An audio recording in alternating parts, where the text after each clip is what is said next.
रामपुर गांव में एक मीना नाम की औरत चाय बेचने का काम करती थी, पर उसकी दुकान ज्यादा अच्छी नहीं चलती थी। हे भगवान, मैं क्या करूं? मेरा धंधा तो धीरे धीरे ठप ही होता जा रहा है।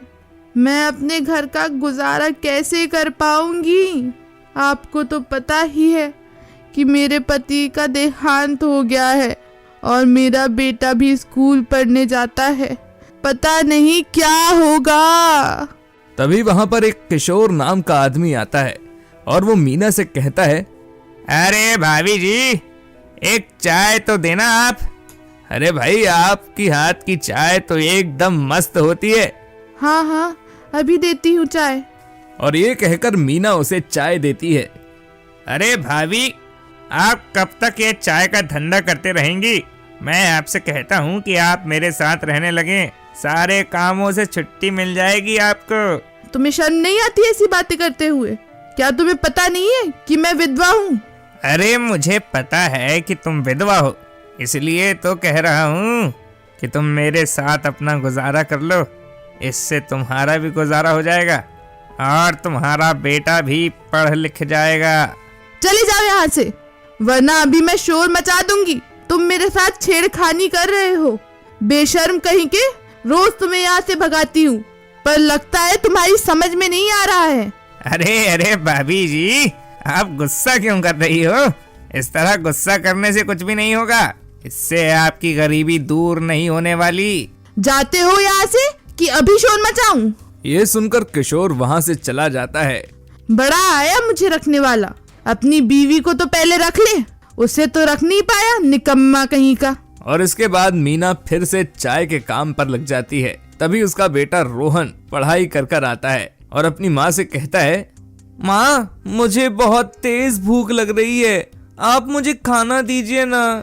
हाँ हाँ बेटा, चल तू अंदर चल, तब तक मैं दुकान बंद करके आती हूँ। वैसे भी दुकान अच्छी नहीं चल रही है। इसके बाद वो दुकान बंद करके अपने बेटे रोहन के पास जाती है और उसे खाना परोसती है।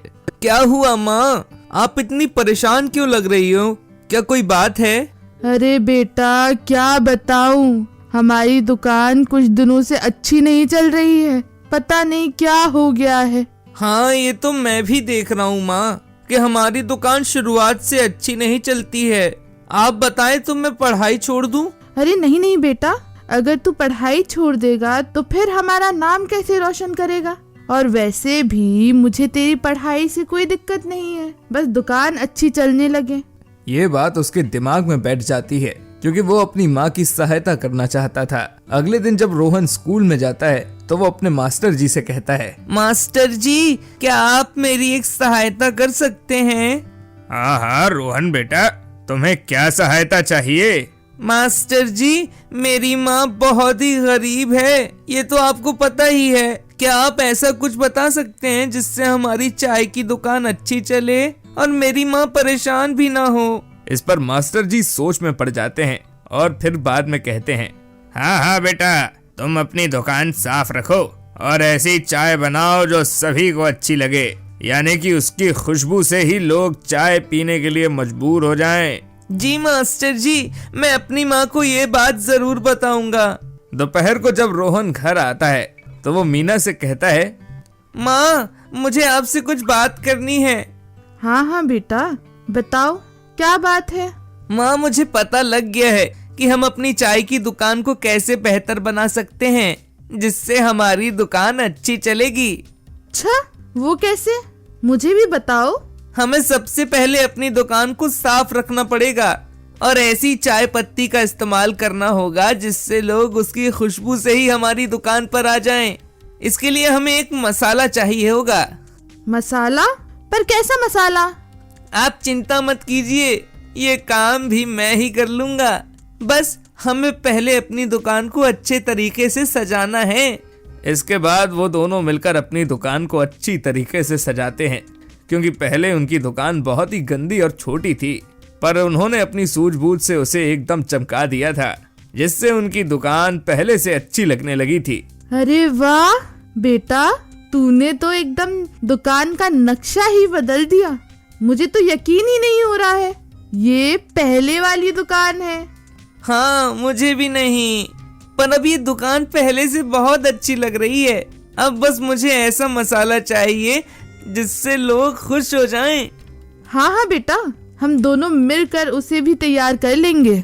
अगले दिन जब रोहन स्कूल से लौटकर आता है तो अपनी माँ से कहता है, माँ चलिए हम लोग बाजार चलते हैं, मुझे पता लग गया है कि हमें कौन कौन सा मसाला चाहिए।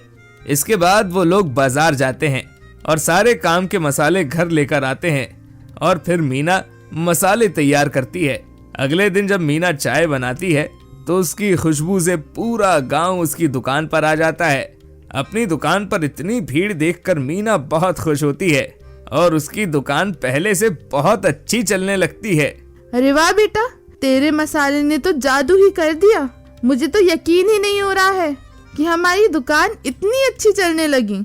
हाँ माँ, मुझे भी यकीन नहीं हो रहा है। अब देखिए आपकी सारी परेशानी दूर हो जाएगी। हाँ बेटा, तू एकदम ठीक कह रहा है। धीरे धीरे उनकी दुकानदारी बढ़ती ही जाती है, जिससे उन लोगों की आर्थिक स्थिति में भी सुधार आ जाता है। पर ये सब देखकर किसी को मन ही मन जलन हो रही होती है और एक दिन फिर से उसकी दुकान पर किशोर आता है। अरे भाभी जी, आपकी दुकान तो बहुत अच्छी चलने लगी है, जरा मुझे भी एक चाय पिला दो। ठीक है, चाय पी लो, पर यहाँ पर कोई उल्टी सीधी बात मत करना। अरे क्या भाभी जी, आप जब देखो तब गुस्सा ही होती रहती हो। वैसे भी मुझे भी शौक नहीं है आपसे ज्यादा बातचीत करने का, बस मैं तो चाय पीने आ जाता हूँ। इसके बाद मीना उसे चाय देती है और किशोर चाय पीकर चला जाता है। समय के साथ सब कुछ सही चल रहा था, पर एक दिन गांव में अचानक शोर मच जाता है। हाय राम, मैं तो लुट गया, बर्बाद हो गया। मैंने इस मीना की चाय पी और मेरे पेट में दर्द होने लगा। रे रे रे रारा, पता नहीं इसने मुझे क्या पिला दिया। हाय राम, मैं तो मर गया, मैं तो बर्बाद हो गया। कोई मुझे बचा लो, मैं मरने वाला हूँ। ये कहकर वो जोर जोर से चिल्लाने लगता है, जिससे सारे गांव वाले एक हो जाते हैं। और फिर रीमा, क्या हुआ? क्यों इतनी तेज चिल्ला रहा है? अरे क्या बताऊं भाभी, मैंने जब से इस मीना की चाय पी है मेरे पेट में दर्द हो रहा है। पता नहीं मुझे क्या मिलाकर पिला दिया इसने। क्या ऐसी बात है? चलो चलो, हम सभी उसकी दुकान पर चलते हैं। और इसके बाद सभी उसकी दुकान पर आ जाते हैं। अरे मीना, तूने क्या पिला दिया किशोर को, जिससे उसके पेट में दर्द हो रहा है? बहुत तेज दर्द से चिल्ला रहा है वो। अरे दीदी, मैंने तो उसे कुछ भी नहीं पिलाया। मैं तो जैसी चाय बनाती हूँ वैसे ही मैंने बनाई है, और वैसे भी आज पूरे गांव ने चाय पी है। यदि आपको यकीन नहीं होता तो पूछ लो। हाँ हाँ भाभी ठीक कह रही है, मैंने भी चाय पी, चाय तो बहुत ही मस्त थी। तो फिर ये किशोर इतनी तेज तेज क्यों चिल्ला रहा है? हाय राम, मैं तो मर गया। मेरा पेट बड़ा ही दुख रहा है। मुझे तो ऐसा लगता है इन्होंने कुछ गलत खा लिया है, इसी वजह से इन्हें दर्द हो रहा है और हम पर झूठा इल्जाम लगा रहा है। नहीं, मैं झूठा इल्जाम नहीं लगा रहा हूँ। तूने ही मुझे चाय में मिलाकर जहर दे दिया है, जिससे मैं मर जाऊंगा। भला मैं ऐसा क्यों करूँगी? आखिर मुझे ऐसा करने से क्या मिलेगा? क्योंकि तू नहीं चाहती है कि मैं जिंदा रहूं, इसलिए तूने ऐसा किया है। ये सुनकर सभी बहुत हैरान होते हैं। क्यों? मीना क्यों नहीं चाहेगी कि तू जिंदा रहे? तू कौन सा उसे परेशान करता है? क्यों मीना, मैंने सही कहा ना? हाँ हाँ भाभी, आप बिल्कुल ठीक कह रही है। अब तो यही बताएंगे कि इन्हें मैं जहर क्यों देना चाहूंगी। यहाँ पर किशोर अपनी ही चाल में आकर उल्टा फंस जाता है, क्योंकि उसने जैसा सोचा था वैसा तो होता ही नहीं है। और फिर मीना सभी से कहती है, ये नाटक कर रहा है, मैंने इसे जहर नहीं दिया, उल्टा यही मुझे रोजाना परेशान करता था। मुझे कहता था कि मैं इसकी रखेल बन जाऊं। यदि आपको यकीन नहीं होता है तो आप इससे पूछकर देख लीजिए। मुझे तो ऐसा लग रहा है मेरी चाय की दुकान अच्छी चलने लगी है, इस वजह से ये जल रहा है। और इसलिए मुझ पर ये झूठा इल्जाम लगा रहा है। क्या मीना एकदम ठीक कह रही है? तू ऐसा कहता था उससे? तुझे शर्म नहीं आती? तू कितना बदतमीज है। मुझे माफ कर दो। नहीं, इसे मारो, मारो इसे, वरना ये आगे फिर से यही हरकतें करेगा। और ये कहकर सभी किशोर को मारने लगते हैं। किशोर ने ऐसा सोचा भी नहीं था कि उसके साथ ऐसा कुछ हो जाएगा।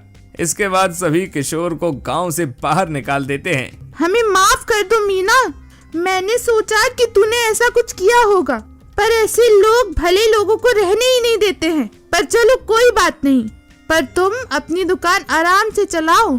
ठीक है दीदी। अच्छा, वैसे एक बात तो बताओ, तुम्हारी चाय में इतनी खुशबू क्यों आती है?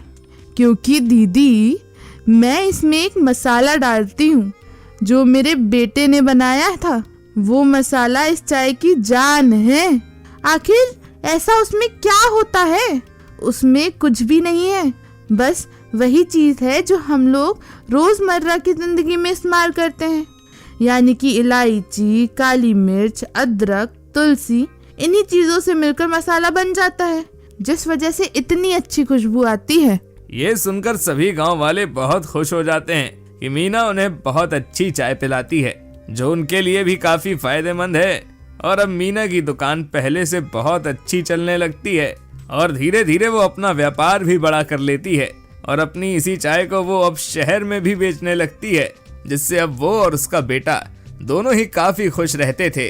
यदि आप ऐसी कहानियां और देखना चाहते हैं तो हमारे चैनल को सब्सक्राइब करें और बेल आइकन पर क्लिक करें, ताकि हमारी सारी नई वीडियोस आप सबसे पहले देख सकें।